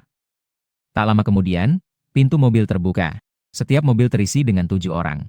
Masing-masing dari mereka memegang sebuah pipa besi yang runcing. Dengan kain putih yang dililit erat di tangan mereka. Ini juga merupakan cara yang paling efisien saat bertarung melawan zombie kemarin. Metode paling mudah yang ditemukan. Menggunakan pipa besi untuk menusuk mata zombie. Di lokasi konstruksi, ada banyak pipa besi. Dengan memotongnya menggunakan mesin pemotong, maka itu bisa menjadi senjata yang tepat. Bab 16, Menyerang Penjara. Sekelompok orang ini langsung keluar dari mobil dan dengan sangat kompak menyebar. Dengan Land Rover sebagai titik pusat, setiap zombie yang mendekat akan ditusuk dengan satu pipa. Dengan cepat, seorang adik membersihkan sekelilingnya dan baru membuka pintu mobil. Dia menunjuk ke jalur bus. Yongge, di sini tidak banyak zombie. Semuanya tertarik ke sana. Melihat ke arah sana. Ruan Kun berbaring di atas kaca dan sedang melihat ke arah sini. Yang botak Yung tertawa kecil. Dia tahu di dalam mobil tidak hanya ada Ruan Kun. Ada seorang wanita cantik bernama Qin Xin. Dia adalah wanita yang telah dia impikan selama beberapa bulan. Namun, yang penting adalah menyelesaikan masalah ini terlebih dahulu. Pergi keluarkan bocah itu terlebih dahulu. Si adik mengangguk dan kemudian pergi dengan 5 atau 6 orang. Mereka sebenarnya adalah preman dari grup Qiangsheng dan sudah berpengalaman. Dengan cepat mereka menghabisi belasan zombie yang mengelilingi mobil. Ruan Kun di dalam mobil merasa senang dan melompat-lompat. Dia bangga membalikkan badan dan berkata kepada orang-orang di dalam mobil. Lihat, orang-orang dari grup Qiangsheng datang menyelamatkanku. Pasti mereka juga membawa makanan. Sambil berkata, dia melambaikan tangan keluar jendela. Yongge, saya di sini, tolong selamatkan saya. Di bangku belakang, hati Qin Xin terasa sangat berat. Dia awalnya berpikir bahwa lingkungan di luar sangat buruk dan orang-orang dari grup Qiangsheng tidak akan datang. Tak disangka, mereka benar-benar datang. Pintu mobil terbuka dan para preman dengan pipa besi mengiringi yang botak Yung untuk masuk ke mobil. Broyong, ini aku Xiao Ruan. Aku tahu kamu lemah. Katakanlah, apa sebenarnya yang terjadi di penjara? Broyong berkata sambil tanpa ragu mencari tempat duduk. Melihat ada 2 botol air mineral di lantai, dia mengambil 1 botol. Dia mulai meminum dengan cepat. Sementara itu, sepasang mata licik terus-menerus mengawasi Qin Xin yang bersembunyi di belakang. Ruan Kun melihat botol air itu dengan penuh rasa sakit hati. Kemudian dia tersenyum canggung. Dia mengeluarkan ponsel yang hanya tersisa 10% daya baterainya. Awalnya aku juga tidak percaya ada penjara di sini. Tapi di sini ternyata ada seorang wanita. Setelah masuk, dia mengunggah foto-foto ini ke media sosial. Broyong, lihatlah. Broyong menyipitkan matanya melihat gambar-gambar yang diunggah oleh Jiang Han. Di dalam hatinya semakin yakin dengan dugaan-dugaannya. Matanya berputar, rambut kuning, bawa saudara-saudara kita. Biarkan Ruan adik memandu, masuk dan lihatlah. Seorang pemuda berambut kuning lebat tertawa kecil dan menjawab. Setelah mendengar itu, Ruan Kun hampir menangis. Yongge, Anda, tolong jangan masukkan saya ke dalam. Saya tunggu di luar saja. Jangan bicara omong kosong, informasi itu Anda yang berikan. Siapa yang tahu ada atau tidaknya muslihat, dan yang lainnya juga harus masuk. Sambil berkata, dia menunjuk ke paman dan bibi yang saling menatap dengan bingung. Adapun saya di sini untuk melindungi wanita cantik ini. Yung yang botak menjilat bibirnya. Ah, seorang bibi tidak terima. Dia tidak peduli siapa orang itu, langsung berbalik. Anda ini, apa haknya Anda minum air kami? Kami sendiri bahkan tidak berani meminumnya. Apalagi, kenapa kami harus masuk? Mengapa Anda tidak ikut? Bibi itu menyilangkan tangan di pinggang dan berteriak. Yung yang botak tidak berkata apa-apa. Namun, si rambut kuning di sampingnya tiba-tiba menarik rambut bibi itu. Tarik dan langsung keluar. Pemuda tua itu berani berbicara seperti ini kepada Yongge. Tak lama kemudian, terdengar suara tamparan di luar. Menakutkan orang lain sehingga mereka terdiam seperti cicak yang ketakutan. Yung yang botak menatap Ruan Kun dengan wajah datar. Beberapa detik kemudian, Ruan Kun mengelap keringat di dahinya dengan wajah sedih. Yongge, Anda istirahat di sini, saya akan pergi sekarang. Sayang, kamu. Qin Xin berteriak dengan cemas. Namun dia diinterupsi oleh Ruan Kun. Istriku, tunggu di sini. Saya akan membantu Yongge mengatasi anak itu dan kembali menjemputmu. Setelah mengatakan itu, dia turun dari mobil seolah melarikan diri. Segera setelah itu, yang tersisa di dalam mobil hanyalah Yung yang botak dan Qin Xin. Yung yang botak berjalan ke depan jendela mobil. Anak berambut kuning, hati-hati. Jangan khawatir, Yung Ge. Anak berambut kuning menarik pistol dari pinggangnya. Meninggalkan 5 orang untuk menjaga pintu bus. Kemudian dia membawa sisa orang menuju arah tembok halaman. Sementara itu, Yong yang botak tetap di mobil sambil minum air. Sambil mengawasi Qin Shin. Saat itu, Jiang Han sedang tidur. Tiba-tiba, suara alarm sistem berbunyi di kepalanya.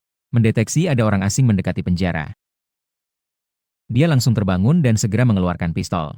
Dia menatap gambar CCTV di pintu dengan seksama. Hanya dengan sekali lihat, dia sudah tahu bahwa lawan telah merencanakan ini. Karena di pintu ada setidaknya belasan orang, masing-masing memegang senjata. Yang paling depan, si rambut pirang, bahkan membawa pistol. Sebuah perasaan krisis yang besar muncul. Segera, kamera di pintu dihancurkan dan tidak dapat menerima sinyal lagi. Kekurangan kamera yang tidak tersembunyi segera terlihat. Ketika kamu mendeteksi musuh, musuh juga bisa merasakannya. Mendeteksi ada orang asing memasuki tembok halaman. Sistem mengingatkan lagi. Jiang Han segera mengambil pistol dan keluar dari kantor. Sekelompok orang ini tahu lokasi penjara, tidak ada satupun yang bisa dibiarkan. Dia berjalan sambil membuka sistem. Di dalam pintu besar di area bangunan. Dia membeli 2 kamera tersembunyi. Dia melihat jumlah orang di depan pintu berkurang lebih dari setengah. Dan ada suara berbicara, itu adalah si rambut kuning yang dia lihat tadi. Ajak saudara-saudaranya untuk lompat masuk dan berkumpul di dalam. Sepertinya mereka harus melompat dinding untuk masuk. Sistem Jiang Han dapat mendeteksi ada orang di halaman. Tapi tidak bisa menunjukkan lokasi spesifik. Jadi dia kembali menemukan dinding halaman di area bangunan. Dia membeli 10 kamera untuk setiap sisi dinding di utara, selatan, timur, dan barat. Dia juga memasang 20 kamera di sisi luar gedung penjara. Menghabiskan 600 koin, kali ini tidak bisa pelit. Dengan cara ini, seluruh situasi di halaman menjadi terlihat jelas. Dia tidak menyalakan lampu, itu hanya akan mengekspos dirinya. Memuat pistol, Jiang Han diam-diam berjalan ke depan jendela. Ini adalah jendela kecil di samping pintu masuk utama, menurut tampilan. Setidaknya 5 atau 6 orang akan datang dari sini.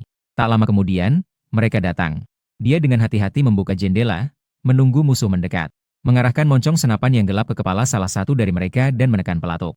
Dengan suara "paf", kepala orang itu langsung meledak. Dia jatuh kaku. Paf paf paf, beberapa tembakan lagi. Tidak baik, mereka telah ditemukan. Seseorang yang cepat bereaksi berteriak peringatan. Segera setelah itu, dia juga jatuh.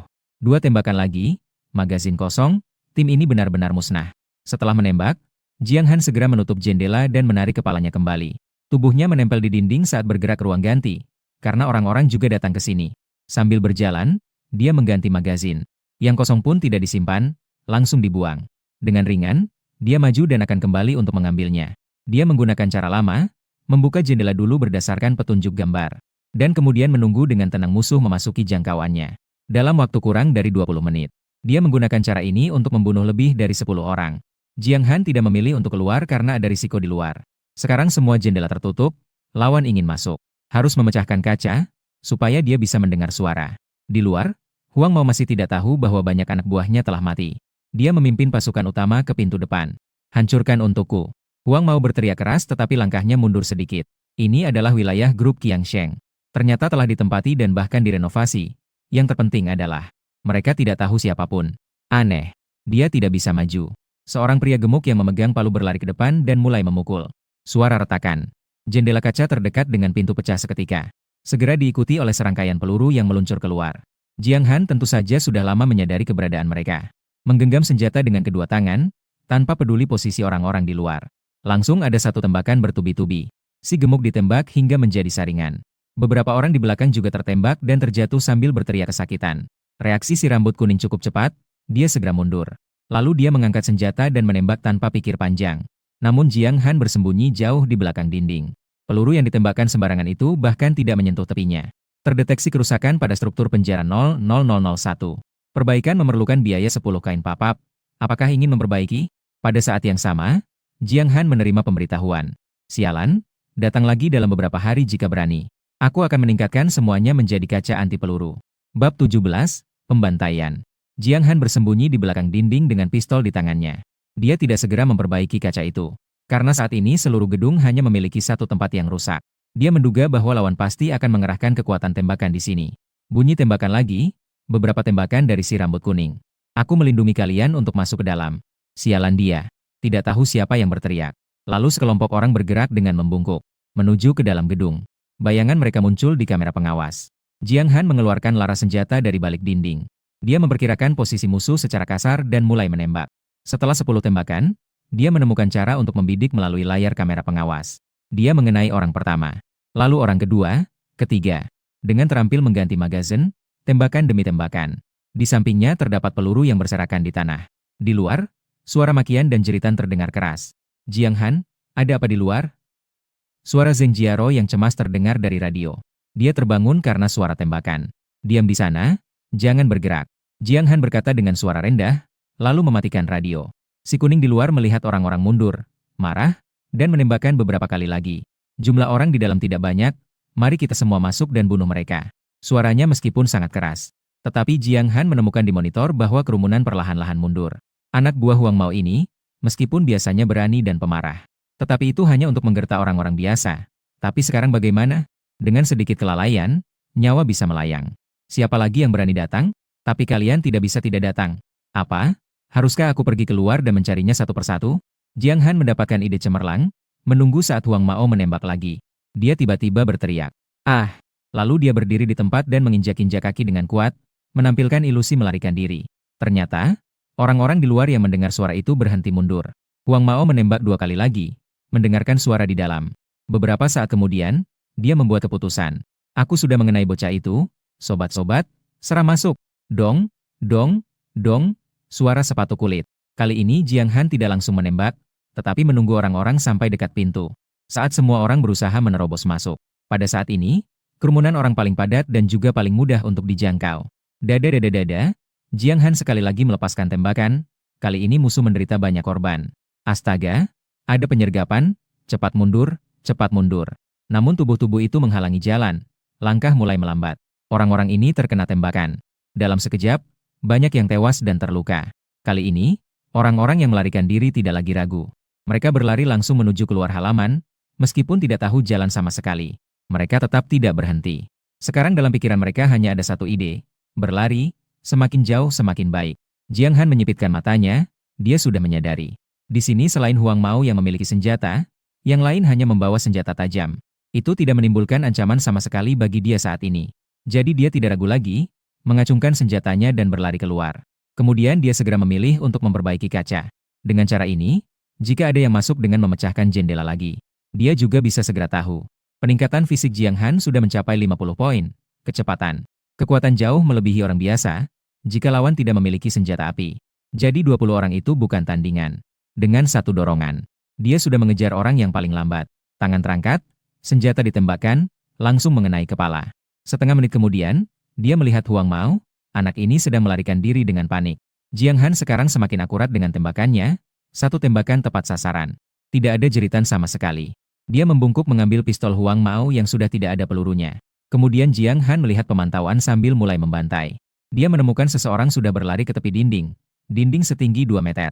Tidak sulit untuk memanjat, jika tidak mencari cara, pasti ada yang akan berhasil melarikan diri. Jadi, detik berikutnya, Jiang Han menggigit giginya. Dia langsung mengeluarkan 2000 yuan untuk meningkatkan tembok menjadi tingkat 2. Seketika, tembok yang awalnya hanya setinggi 2 meter berubah menjadi 4 meter. Sampingnya licin, tidak ada alat khusus untuk membantu. Orang biasa sangat sulit untuk memanjat. Untuk peningkatan berikutnya membutuhkan 3000, sementara ini tidak perlu. Wah, tembok ini tidak beres. Apakah kita baru saja lewat sini? Semuanya berkabut. Siapa yang bisa menemukannya? Tidak jauh dari Jiang Han, terdengar beberapa makian. Mereka adalah orang-orang yang terjebak di dalam tembok tingkat 2. Dia mengikuti suara itu dan tidak memberi kesempatan untuk kembali.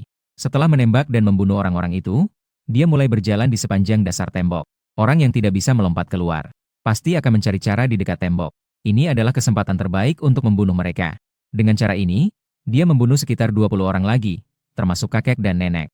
Namun, pemberitahuan sistem masih belum berakhir. Artinya, masih ada orang hidup di tengah halaman. Jiang Han mencari sekeliling, dan setiap kali dia menemui yang terjatuh. Tidak peduli apakah itu mayat atau tidak, dia akan menembak kepala mereka lagi. Pertama, untuk memastikan bahwa pihak lawan telah benar-benar meninggal. Kedua, untuk mencegah mayat menjadi zombie. Sudah berlalu setengah jam, suara pemberitahuan masih belum hilang. Akhirnya Jiang Han harus memeriksa rekaman kamera pengawas dengan lebih teliti. Dia menemukan. Di dekat dasar dinding luar gedung, ada seseorang yang terbaring. Dia terlihat sedikit akrab. Jadi disitulah tempatnya. Dia mengikuti arah petunjuk dan ternyata, suami Qin Xin. Si Ruan Kun ini awalnya terus mengikuti si rambut kuning. Tapi setelah melihat mayat, dia segera pingsan karena ketakutan. Dia adalah orang yang selama ini tidak ditemukan. Setelah menendang orang itu 2 kali, Ruan Kun perlahan-lahan terbangun. Ketika melihat wajah Jiang Han, dia sangat ketakutan. Jangan tembak. Lokasi saya, itu yang kamu beritahu kepada mereka, kan? Jiang Han mengacungkan pistolnya dan bertanya. Tidak, itu bukan saya. Dia langsung menempelkan pistol di pelipis orang itu. Saya bertanya sekali lagi, apakah itu benar? Iya, jangan bunuh saya, jangan bunuh saya. Ruan Kun terkejut dan tiba-tiba menangis. Tidak hanya air mata yang mengalir di atas, tetapi di bawah juga tidak diam. Sebuah cairan kuning muda mengalir deras. Siapa mereka? Jiang Han mundur selangkah, menghindari cairan urin, dan terus bertanya. Orang-orang dari konglomerat Qiangsheng, di bawah ancaman pistol, Ruan Kun seperti kacang yang terbalik. Dia mengeluarkan semua yang dia tahu. Jiang Han mendengarkan dengan tenang ketika orang-orang dari konglomerat Qiangsheng datang. Ini bisa menyebabkan lebih banyak orang mengetahui lokasi penjara. Berapa banyak orang yang datang? Ruan Kun berkata dengan gemetar, Saya tidak tahu. Saya hanya tahu bahwa pemimpin mereka bernama Guang Taoyong. Di dalam bus di luar. Guang Taoyong, Jiang Han mengulangi, orang ini harus dibunuh. Lalu ia memandang Ruan Kun dengan tatapan yang tajam. Ruan Kun terkejut dan segera berkata, Jangan bunuh saya. Saya bersedia memberikan istri saya kepada Anda. Bukankah kamu selalu menginginkannya? Jiang Han menggelengkan kepala. Apakah kamu hidup atau mati? Dia tetap harus pergi bersamaku. Jangan. PFFT. Tidak ada satupun orang yang tahu lokasi penjara yang boleh ditinggalkan. Hingga sekarang, hanya tersisa sedikit dari 300 peluru yang awalnya ada. Jiang Han membuka toko lagi dan membeli 2 kotak lagi. Kemudian ia mengamati melalui kamera pintu sebentar. Setelah memastikan tidak ada orang, ia perlahan membuka pintu halaman.